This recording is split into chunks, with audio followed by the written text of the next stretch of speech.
A homeless teenager carried a blind little girl on his back for 10 long miles through a storm, not knowing she was the daughter of a billionaire. That's not a movie plot, it's a true reminder that sometimes the most invisible lives hold the greatest acts of courage. Before we go further, let me ask you, if you had almost nothing, would you give away the only meal you had to feed a stranger? Drop your thoughts below, because what you're about to hear will push you to rethink what it means to care. And stay with me, because the deeper we go, the more shocking turns this story takes. The city was alive that night, but not in a way that welcomed anyone. Steam rose from manhole covers, neon signs flickered above greasy storefronts, and sirens chased echoes between tall buildings. Crowds hurried along Broadway with coffee cups in hand, their umbrellas colliding like shields in the wind. No one made eye contact. No one slowed down. In a city of millions, some people managed to vanish without a trace. Jalen Brooks, 16, had mastered that skill. He moved along the edges like a shadow in a hoodie, 2 sizes too big sneakers beaten down until the soles were more holes than rubber. His backpack was thin and light, holding everything that tied him to this world: a cracked water bottle, a faded photograph of a smiling woman he once called Mom, and a sandwich he had been saving like it was treasure. That night, the rain hit hard, soaking the alleys near Chinatown. Jalen ducked behind a bakery on Mott Street, the one where he knew leftover bread often ended up in the dumpster. He pushed the lid open, careful to stay out of sight of the back door camera. There it was, a small loaf wrapped in torn plastic. Not fresh, but enough to silence the gnawing in his stomach. He reached for it, and that's when he heard it, a sound so out of place it froze him. Not the slam of a trash lid, not the growl of a stray dog, but something softer. A hiccup. A muffled cry. Jalen straightened slowly. In the shadows near a stack of damp cardboard, a girl curled into herself. She couldn't have been more than 7. Her dress, once pink, was darkened by dirt and rain. Her knees were scraped, her tiny hands clutched at the edge of the box like it was the last thing tethering her to earth. Her head turned slightly at the sound of his step, but her eyes didn't follow him. They stayed blank, fixed, unseeing. She didn't flinch. She didn't beg. She just sat there trembling in silence. "I'm not supposed to talk to strangers," she whispered, voice small and raw. Jalen crouched, the stale bread still in his hand. "That's smart," he said softly. "My name's Jalen. So now I'm not a stranger." He held out the sandwich he had been saving. For a moment she hesitated, then reached out with trembling fingers. The way she took that first bite stopped him cold. She didn't gulp it down. She held it in her mouth as if she couldn't believe it was real. "What's your name?" he asked. "Maya," she murmured, tilting her face toward his voice. Her wrist shifted in the dim light, and that's when he noticed it, a delicate bracelet, scratched but still shining. 2 tiny initials etched into the metal, M.E. She clutched it the way he clutched the old photo in his bag, as if it was the only proof she belonged somewhere. Jalen studied her feet, bare and bruised. No child could have walked far like that, and yet she was here, in a back alley, alone. Something in his chest tightened. He pulled off his hoodie and draped it over her small shoulders. She didn't resist. The rain tapped against the dumpster, rhythm as steady as her uneven breaths. "You're cold," he said. She nodded. He offered his hand. "I know a place that's dry. It's not much, but it's better than here." Maya hesitated. Then slowly she reached for him. Her hand fit inside his, small and fragile. He guided her down the alley, narrating every step. "1 curb, here. Careful, it's slick. Step up. Good." She trusted him instantly, not because she saw him, but because she heard something in his voice that made the dark less terrifying. 2 blocks away, under the belly of an old loading dock, Jalen kept his shelter. Tarps, duct-taped together, sagged under the weight of rain. A single battery lantern cast just enough light to draw a circle in the shadows. He helped her sit on the pallet he used as a bed, wrapped the hoodie tighter around her, and sat close enough for her to know she wasn't alone. For a long time, neither of them spoke.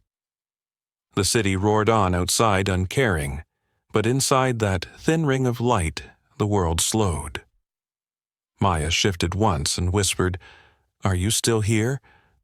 "I'm not leaving," Jalen replied.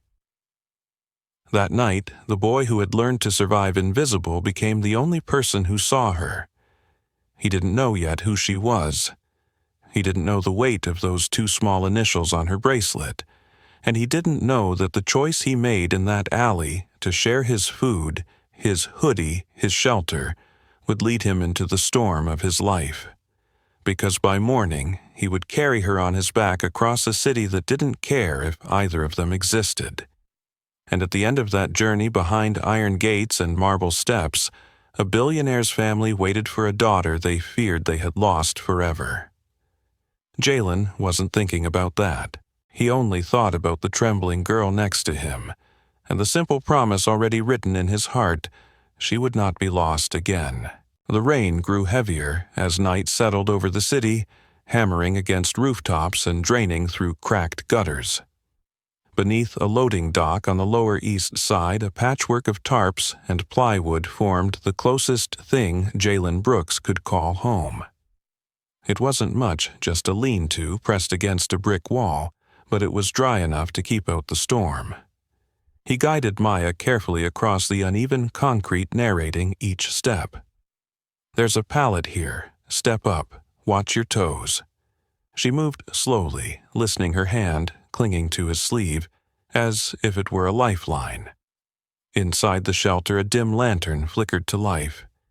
Its weak glow pushed back only a circle of darkness, but it was enough for her to sit down without fear. Jalen pulled the torn blanket from the corner and wrapped it around her shoulders. It smelled faintly of mildew, but Maya didn't complain. She sank into it, small and shivering, her wet curls plastered to her face. "Better?" he asked. She nodded, folding her knees beneath the blanket. For the first time, she looked less like a child abandoned on the street and more like someone who might survive the night. Jalen sat a few feet away, his back against the wall. The cold pressed through his thin shirt, but he didn't pull the blanket back for himself. He'd been colder before. The city hummed outside, but here it was quieter, the rain drumming steady above the tarps like a lullaby. Jalen studied the girl beside him. She hadn't spoken much, only whispered her name and taken a bite of the sandwich he'd given her. But now, with the lantern casting soft light across her face, he saw how young she really was. 7 years old. Too young to be alone in a city like this. Maya shifted under the blanket and asked softly, "Are you still here?" "Yeah," he said. "I'm here. I thought maybe you'd go." "I won't," he answered. His voice carried a weight he didn't plan. It sounded like a promise. Silence stretched between them again, not heavy, not awkward, but the kind that made the rain outside seem like background music. Jalen rubbed his hands together for warmth, and then slipped off his damp hoodie, laying it across the end of the blanket so it covered her bare feet. She didn't say anything, but he noticed how she curled into it, how her small hands clutched the fabric as if she was afraid it might vanish. After a while, she asked, "Do you have a mom?" The question caught him off guard. He stared at the lantern, blinking slowly. "I used to?" "I did too," Maya whispered. The way she said it told him everything. She hadn't seen her mother in a long time either. Jalen didn't push. He understood what silence meant. He cleared his throat. "You want me to tell you a story?" She nodded, and so he began making it up as he went. Once there was a girl who could hear colors. She couldn't see the way other people did, but she knew when the wind was happy because the leaves sounded like laughter. She could tell the difference between a dog wagging its tail and one that was afraid just by the sound. She heard the world in ways no one else could. Maya turned toward him, listening intently. What happened to her? She got lost one day. Jalen continued real far from home. But someone found her. Someone who knew what it felt like to be invisible. He didn't have a map or shoes that fit, but he stayed with her until she wasn't lost anymore. There was a pause, then a whisper. That's a good story. I'm still figuring out the ending, Jalen said. She didn't answer. Her breathing slowed, deepened. She was asleep. Jalen leaned back against the wall, staring at the lantern as its light dimmed. He thought about the sandwich, the way she had eaten so carefully, like she couldn't trust it would last. He thought about the bracelet on her wrist, the 2 small letters carved into the metal ME, and wondered who had given it to her. He thought about how no one else had noticed her in that alley, or maybe they had and kept walking. That thought stung more than the cold.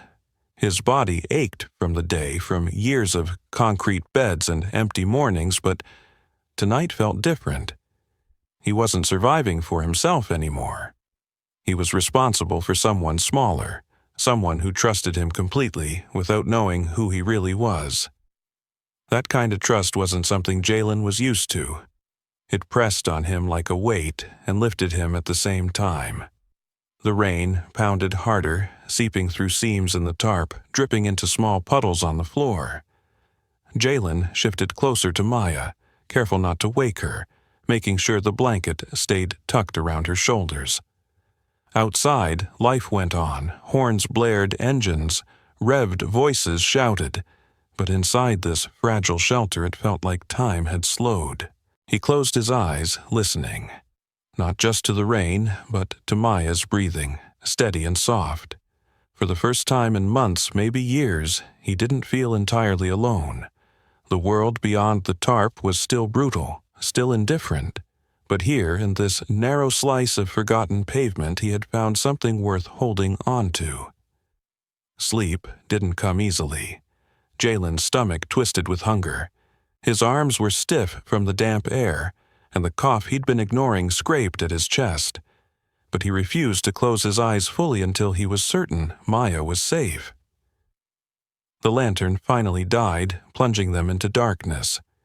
It wasn't the kind of dark that frightened him. Not tonight. He leaned his head back against the wall, still listening, still waiting. Somewhere, deep inside, beneath all the tiredness and all the years of being unseen, he felt a shift. Maybe it was the way Maya had whispered his name. Maybe it was the way she'd trusted his hand. Maybe it was just the sound of another human breathing in the same space. Whatever it was, Jalen realized that he mattered at least to one person, and that was enough to carry him into morning. The morning was gray and raw, the kind of New York morning where the streets never fully dry and the sky hangs low like a weight. Jalen Brooks woke with a stiff back and rain still dripping from the tarp roof. He rubbed his eyes and turned toward the small figure curled beside him. Maya Ellison was still asleep. The blanket pulled high under her chin, her breath even. For a second, he thought about letting her rest longer, but he knew this alley wouldn't stay quiet. By mid-morning, workers would fire up engines and people would start asking questions. He didn't have answers. What he did have was a direction. The night before, he'd pieced it together. A scrap of conversation outside a laundromat, a news clip glimpsed through a store window. Maya had disappeared near Bryant Park on the west side. It wasn't close. 10 miles, maybe more. For most people, it was a cab ride or a bus transfer. For Jalen, it meant his feet, his back, his stubbornness. There was no choice. She needed to get home, and he was the one holding her hand. He woke her gently. "Maya," he whispered, "time to move." Her eyes fluttered open, though they didn't focus on anything. "Are we still here?" "Not for long," he said. He offered the hoodie he had given her the night before, still damp around the sleeves.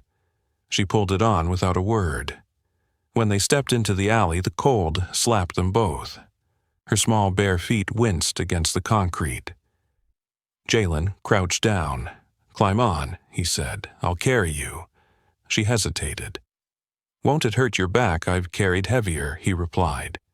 She wrapped her arms around his neck and settled onto him, light as a feather, but heavy in responsibility. He pulled the thin tarp around her shoulders like a cocoon. Then he started walking. The city stretched ahead block by block. From the Lower East Side, they pushed toward Union Square past shuttered storefronts and graffiti-stained walls. Rain pooled in the cracks, splashing against his ankles. His sneakers, already split at the toes, squelched with each step. But he didn't stop. By the second mile, his shoulders burned. At a gas station awning, he paused to catch his breath. Maya stirred. "Are we close?" she asked, her voice soft against his ear. "Not yet," he said, "but we're getting there." She didn't complain. Instead, she rested her head against his shoulder as if she believed him. That trust pushed him forward again. Through Midtown, the streets grew busier, horns, blaring umbrellas clashing. People stared. Some looked away quickly, pretending not to notice the boy, in a soaked hoodie carrying a little girl through the storm. Others glanced longer suspicion in their eyes. One man muttered, "Where's her mother?" but never slowed down. Jalen kept moving head down. He had learned long ago that in this city, the less attention you drew, the better your chances of survival. Near Bryant Park, he stopped outside a deli.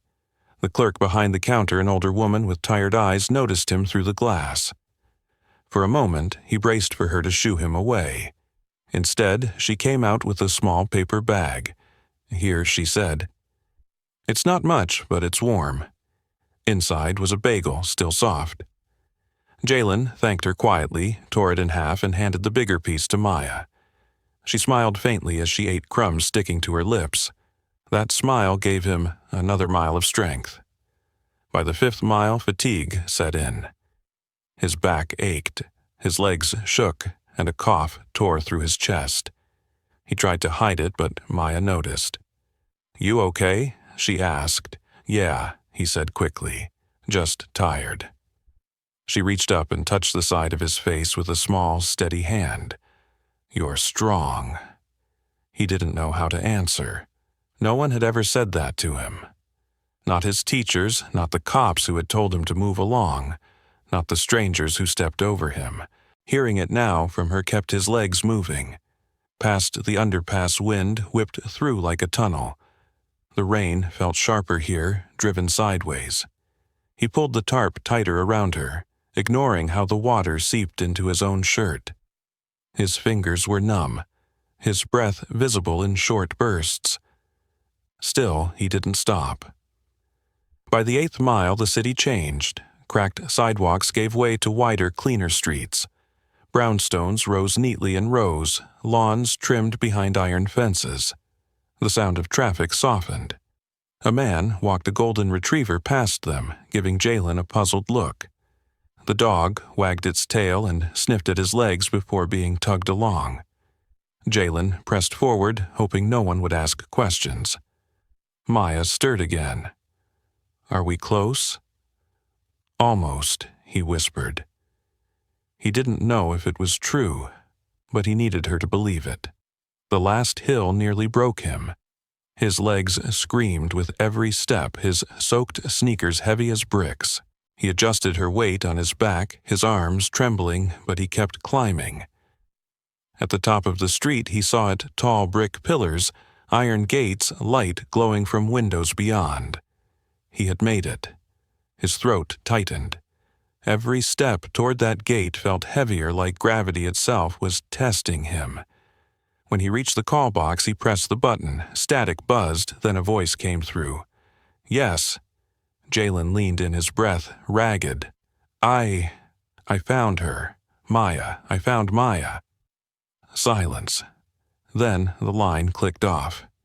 He waited, heart pounding, Maya clinging tighter to his shoulders.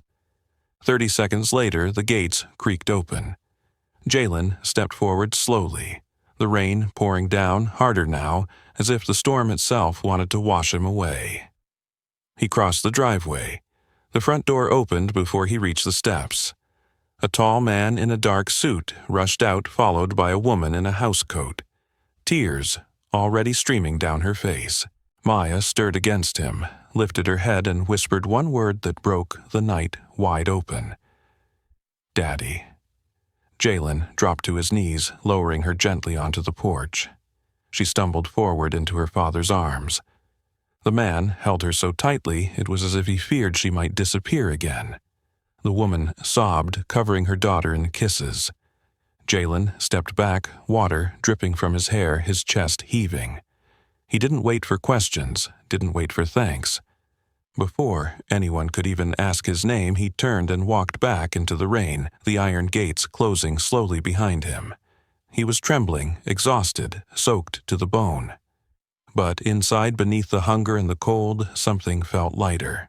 He had done what he promised. He had carried her home. And even if no one knew his name, even if the city never looked back, that was enough. Rain blurred the edges of the night as Jalen Brooks stepped past the iron gates, his legs trembling from the miles he had walked.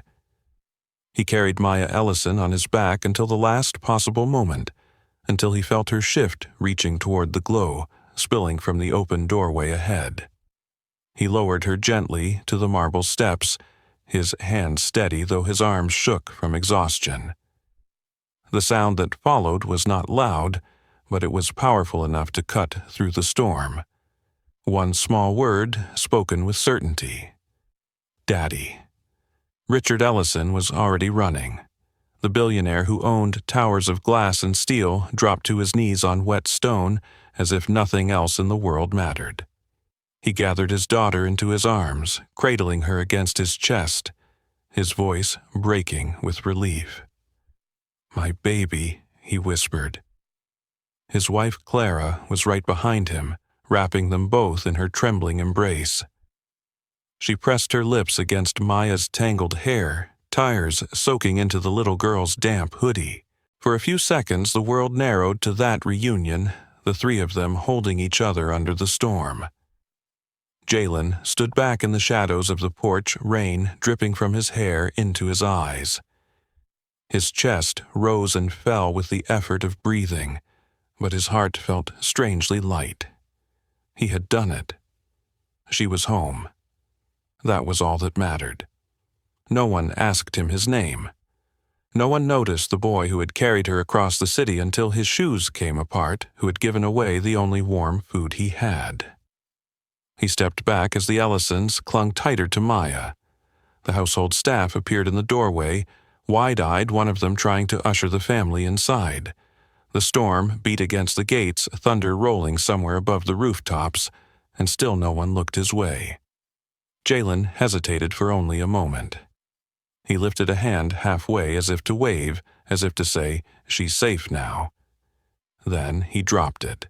The rain swallowed him as he turned down the driveway, each step heavier than the last, until the iron gates creaked closed behind him. Inside, the scene was chaos wrapped in gratitude.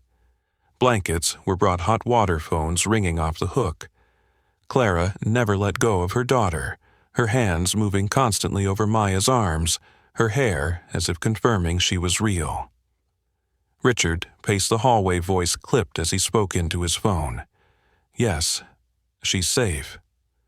No, we don't know who brought her." He left before we could ask. 16, maybe 17. Thin, wore a soaked hoodie. He carried her here through the storm. Find out who he is. His words were sharp but not ungrateful. Beneath the command was something else, something unsettled. In the quiet corner of the living room, Maya clutched her bracelet fingers, tracing the initials engraved there. "Daddy," she said softly.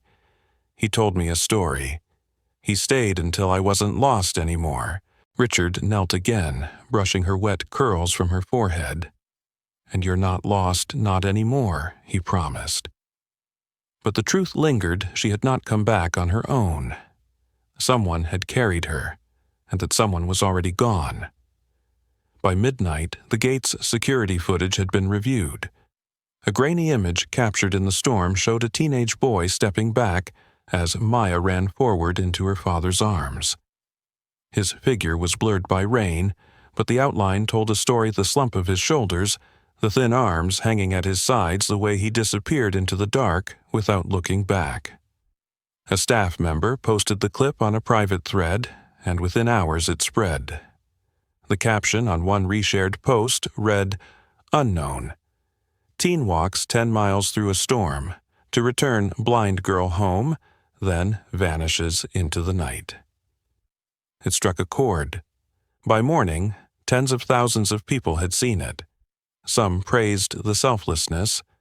Others questioned whether it could be true, but the image was undeniable: a boy no one knew, walking away while the gates closed behind him. Richard scrolled through the comments on his phone, his jaw tight. The wealth he had built, the influence he held, none of it could erase one truth: his daughter was home, because a nameless teenager had chosen kindness over comfort. And that boy had slipped back into a city that had never cared if he existed. "Find him?" Richard said again to his aide, his voice firm now. "I don't care what it takes. He doesn't belong on the street." His wife, still clutching Maya close, looked up at him with a tear-streaked face. "He gave her back to us. We can't let him disappear." Outside, the storm eased into a steady drizzle. The mansion lights glowed warm against the dark, but beyond the gates the city stretched cold and endless. Somewhere out there, soaked to the bone and shivering under an awning, Jalen Brooks sat alone, not knowing his face had already become a symbol, not knowing the story was only just beginning. Dawn broke gray and cold over New York, the kind of morning that smelled of wet concrete and rust. Beneath the awning of a convenience store, Jalen Brooks sat with his knees pulled tight to his chest. His clothes clung damp to his thin frame, and every breath rattled from exhaustion. He had carried Maya Ellison across the city and placed her back into her father's arms, but now he was back where he started, anonymous, soaked and alone. His body screamed for rest, but what weighed heavier was the emptiness that followed a purpose completed. She was safe. That was enough. At least, that's what he told himself. The scrape of shoes on pavement startled him awake. He looked up to see a man standing in a long, dark coat, rain dripping from the brim of his hat. Jalen tensed ready, with the instinct to run. But the man's voice came steady, not sharp. "I'm not here to chase you off," he said.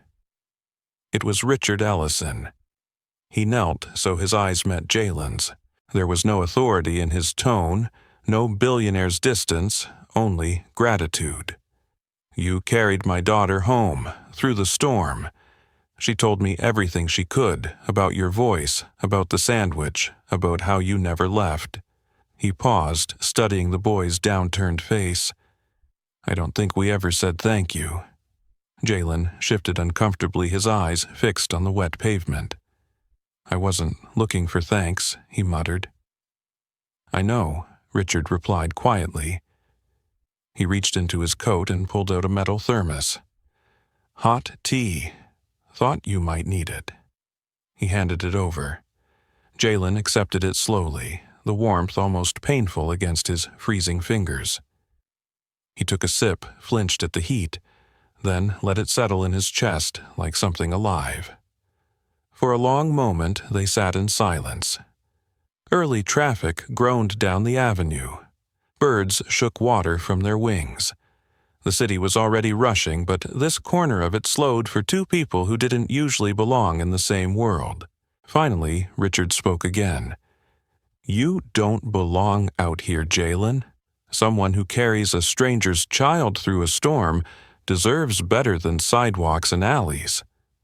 Jalen shook his head. "It's just how it is. Nobody's waiting for me." Richard studied him, hearing the truth in that voice, the weary acceptance. Then he extended his hand. "Come with me. You gave me back my family. Let me give you one." Jalen stared at the hand rain still dripping from his sleeves. For years he had survived by refusing what was offered, by believing help always came with a catch. But Maya's face rose in his memory the way she had whispered, "Are you still here?" He thought about her bracelet, about how she had clung to his hoodie like it meant safety.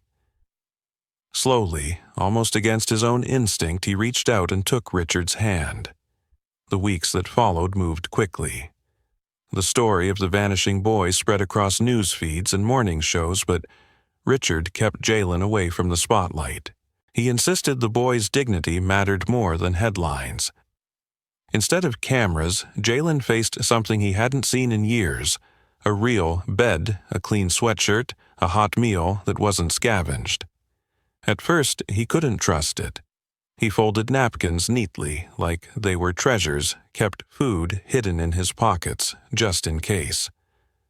But gradually, the rhythm of safety began to soften the edges of survival. Clara Ellison became a gentle presence. She never pressed him with questions about his past, but her steady kindness filled the quiet spaces. She noticed when he winced from his cough and made sure he saw a doctor.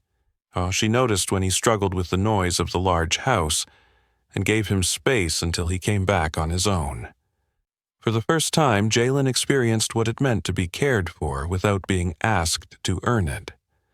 Maya was the bond that sealed it all.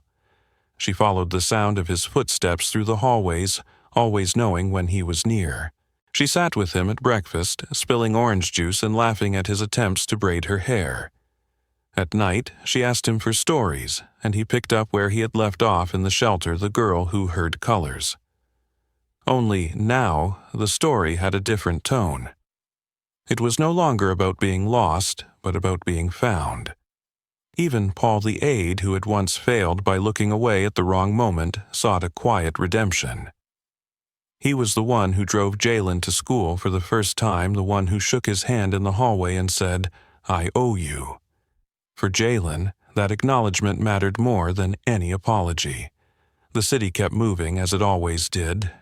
Headlines shifted, social feeds scrolled on, but inside a warm house near Fifth Avenue, life found a new rhythm. At the breakfast table one morning, Maya leaned across and asked Jalen, "Did you figure out the ending to that story yet?"